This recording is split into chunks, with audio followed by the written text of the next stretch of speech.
সমাজ যেখানে নীরব থাকা উচিত সেখানে কথা বলে, আর যেখানে কথা বলার প্রয়োজন সেখানে নীরব থাকে। নীরবতা একজন ব্যক্তির সত্যিকারের বন্ধু, যে তাকে তার সমস্ত অবাঞ্ছিত কষ্ট থেকে রক্ষা করে। যেখানে চিন্তাকে সম্মান করা যায় না এবং সত্যকে অপ্রীতিকর মনে হয়, সেখানে নীরব থাকুন। জীবনে এমন কিছু মুহূর্ত আসে যখন নীরব থাকা ছাড়া আর কিছুই করার থাকে না। সবচেয়ে শক্তিশালী ও প্রভাবশালী অস্ত্র হলো নীরবতা। তাই লাফিয়ে ঝাঁপিয়ে ঝগড়াঝাঁটি করেও যেখানে কাজ হয় না, সেখানে এই অস্ত্র খুব বেশি কাজ করে। হাসতে পারা ও নীরব থাকা অন্যতম দুটি গুণ। হাসি দিয়ে যেমন যে কোনো সমস্যার মুখোমুখি হওয়া যায়, তেমনি নীরবতা দিয়েও অনেক সমস্যাকে এড়ানো যায়। একজন শান্ত মানুষের কথা শোনার ইচ্ছা সেই ব্যক্তির মধ্যেও থাকে যে সবচেয়ে বেশি কথা বলে। আপনার কথা আপনার বিজয় নিশ্চিত করে না, কিন্তু আপনার কাজ তা করে। শব্দ যে কোনো কিছুর মতোই কাঁপতে পারে, কিন্তু নীরবতা হৃদয় ভেঙে দেয়। নীরবতা অবশ্যই মন থেকে হতে হবে, মুখ থেকে নয়। নীরবতা এবং একাকিত্ব আত্মার সবচেয়ে সেরা বন্ধু।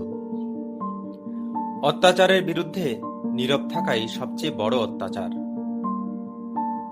চুপ করে শোনো, এর মধ্যে অনেক কিছু বলার আছে। নিঃশব্দের ভাষা সবচেয়ে কার্যকরী ভাষা, কিন্তু খুব কম ব্যক্তি এটি ব্যবহার করে। নীরবতা একজন ব্যক্তির দুর্বলতা নয়, এটি তার আভিজাত্য। মহান একাকিত্ব ছাড়া কোনো গুরুতর কাজ সম্ভব নয়। মুখ শান্ত, কিন্তু মন বিচলিত। এই নীরবতা কাল্পনিক নীরবতা, বাস্তব নীরবতা নয়। নীরব এবং নিরাপদ থাকুন। নীরবতা কখনোই আপনার সাথে বিশ্বাসঘাতকতা করে না। নীরবতা কখনো কখনো সেরা উত্তর। আপনার কথার মানের দিকে মনোযোগ দিন, পরিমাণের দিকে নয়। কারণ অল্প কিছু বুদ্ধিমান কথাবার্তা লক্ষ লক্ষ শ্রোতাদের হাজার হাজার অশ্লীলতার চেয়েও বেশি আকর্ষণ করে। অবজ্ঞা দেখানোর সবচেয়ে ভালো উপায় হলো নীরবতা। কম কথা বলুন এবং আপনার কাজে বেশি মনোযোগ দিন। কয়েকদিনের মধ্যেই চিনতে পারবেন নীরবতার শক্তি। বাসা যেমন ঘুমন্ত পাখিদের আশ্রয় দেয়, একইভাবে নীরবতা আশ্রয় দেয় আপনার কথাবার্তাকে। সফলতার পথে যাত্রা শুরু করার আগে আপনার ব্যাগে শান্তি এবং ধৈর্য রাখতে ভুলবেন না। জ্ঞানীরা কম কথা বলে, আর বোকারা কম শোনে। নীরবতা আবশ্যক নয়, বরং প্রয়োজনীয়। নীরবতা রাগের সর্বোত্তম চিকিৎসা। আপনি যত বেশি শান্ত হবেন, তত বেশি শুনতে পাবেন। নীরবতা একটি উপহার, এর সারমর্মকে মূল্য দিতে শিখুন। না বুঝে কথা বলার চেয়ে বিষয় বুঝে শান্তভাবে কথা বলা ভালো। কখনো কখনো নীরবতাকে কথা বলতে দেওয়া ভালো। যখন কষ্টটা সীমা ছাড়িয়ে যায়, তখন মানুষ কাঁদে না, চুপ করে যায়। নীরবতা মুখ থেকে নয়, মন থেকে প্রয়োজন। যে কলসি অর্ধেক পূর্ণ, তাতে বেশি আওয়াজ হয়, কিন্তু যে কলসি সম্পূর্ণ পূর্ণ, তাতে কিন্তু আওয়াজ হয় না। চুপ থাকতে শিখুন। দেখবেন যে আপনার সাথে একদিন খারাপ ব্যবহার করেছে, সেও একদিন আপনার পায়ে এসে পড়বে। নীরবতা হলো প্রকৃত জ্ঞানের সেরা উত্তর। নীরবতা হলো মহান শিক্ষক, এবং এর পাঠ শিখতে হলে আপনাকে অবশ্যই এর প্রতি মনোযোগ দিতে হবে।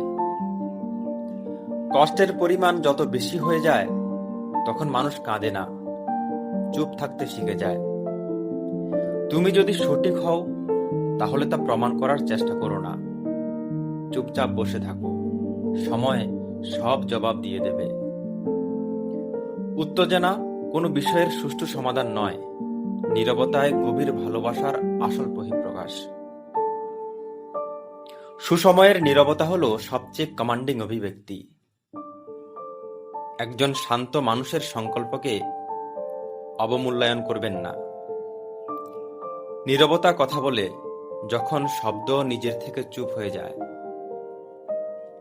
জীবনের তাড়াহুড়োতে যখন আপনি অনুভব করতে শুরু করেন যে আপনি কোথাও হারিয়ে গেছেন, তখন কিছুক্ষণ শান্তভাবে বসে থাকলে আপনি আবার সঠিক পথে হাঁটা শুরু করতে পারেন।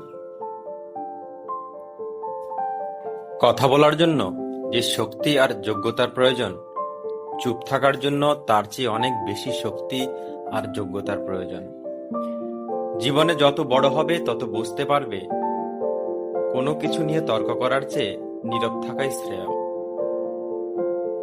আপনি যা বলতে যাচ্ছেন তা যদি নীরবতার চেয়ে বেশি সুন্দর হয়, তবেই আপনার মুখ খুলুন। একজন মূর্খ লোককে তার কথাবার্তা দ্বারা এবং একজন জ্ঞানী ব্যক্তিকে তার নীরবতার দ্বারা চেনা যায়। জীবনের গভীরতম অনুভূতিগুলো প্রায়ই নীরবে প্রকাশ করা হয়। সুন্দর জিনিস সম্পর্কে কথা বলা সুন্দর, তবে নীরবে তাদের দিকে তাকিয়ে থাকা আরো বেশি সুন্দর। যেখানে সবাই নিজেকে জ্ঞানী মনে করে, সেখানে শান্ত থাকাই বুদ্ধিমানের কাজ। তোমার কণ্ঠ তোমার নাম বিশ্বকে জানিয়ে দেবে, কিন্তু তোমার নীরবতা আর সংগ্রাম তোমাকে তোমার পরিচয় দেবে। বেশি কথা বলা আমাদের চিন্তার পরিধিকে সীমিত করে, কিন্তু কম কথা আমাদের চিন্তার পরিধি প্রসারিত করে। নীরবতা হলো প্রকৃত বন্ধু, যে কখনোই বিশ্বাসঘাতকতা করে না। এমন নয় যে জ্ঞানী ব্যক্তি কথা বলতে জানেন না, কিন্তু তিনি নীরব থাকেন, কারণ তিনি জানেন কোথায় কথা বলতে হবে। ভগবানও আমাদের অনেক কথা শোনার উপদেশ দেন, তাই তিনি আমাদেরকে একটি মুখ আর দুটি কান দিয়েছেন। যদি আরেকটু নীরবতা থাকতো, যদি আমরা সবাই চুপ থাকতাম, হয়তো আমরা কিছু বুঝতে পারতাম। অজ্ঞের পক্ষে নীরবতাই হচ্ছে সবচেয়ে উত্তম পন্থা। এটা যদি সবাই জানতো, তাহলে কেউ অজ্ঞ হতো না। যদি বলার মতো সুন্দর কিছু না থাকতো, তাহলে চুপ থাকাই সবচেয়ে ভালো বিকল্প।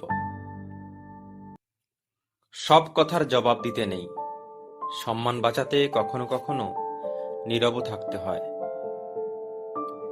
জ্ঞানী লোকেরা সবসময় চুপ থাকে না, কিন্তু তারা জানে কখন চুপ থাকতে হয়। আপনি যত স্মার্ট হবেন, তত কম কথা বলবেন। কাউকে বোঝার জন্য তাকে প্রশ্ন করার চেয়ে চুপ করে তার কথা শোনা বেশি কাজের। জ্ঞানীদের সমাবেশে নীরবতা অজ্ঞদের অলংকার। নীরবতা পৃথিবীর সবচেয়ে বড় চিৎকার, যেটা বোঝার ক্ষমতা সবার থাকে না। অবিরত কথা বলা জ্ঞানকে সীমাবদ্ধ করে, কিন্তু অবিরাম শ্রবণ করলে জ্ঞানও বৃদ্ধি পায়। চুপচাপ আপনার কাজ করতে থাকুন, কারণ খেলোয়াড়রা খেলার দিকে মনোনিবেশ করে, বাইরে বসে থাকা দর্শকদের মন্তব্যে নয়। অপরাধ না করেও যখন অপরাধী হয়ে যাবে, তখন চুপ থাকাটা সবচেয়ে বেশি ভালো, কারণ চিৎকার করে কখনো নির্দোষ প্রমাণ করা যায় না। নীরবতা অনেক কথাই বলে, সেই কথা কান দিয়ে নয়, মন দিয়ে শুনতে হয়। একজন বুদ্ধিমান ব্যক্তি তার কথার চেয়ে তার কর্ম দ্বারা নিজেকে প্রমাণ করে। নীরব ব্যক্তিকে কখনোই বোকা ভাববেন না, সে শান্ত, কারণ সে বুদ্ধিমান। মনের ভাব প্রকাশের জন্য সবসময় ভাষার প্রয়োজন হয় না, কিছুক্ষণ নীরবতাতেই অনেক কিছু প্রকাশ হয়ে যায়। সেটা বুঝতে হলে সুন্দর একটা মনের দরকার। আমাদের জীবনের সবচেয়ে তাৎপর্যপূর্ণ কথোপকথন নীরবে ঘটে। সেই ব্যক্তি এই পৃথিবীর সবচেয়ে সুখী ও সমৃদ্ধশালী ব্যক্তি, যে রাগ করলে নিজেকে চুপ করে রাখতে পারে।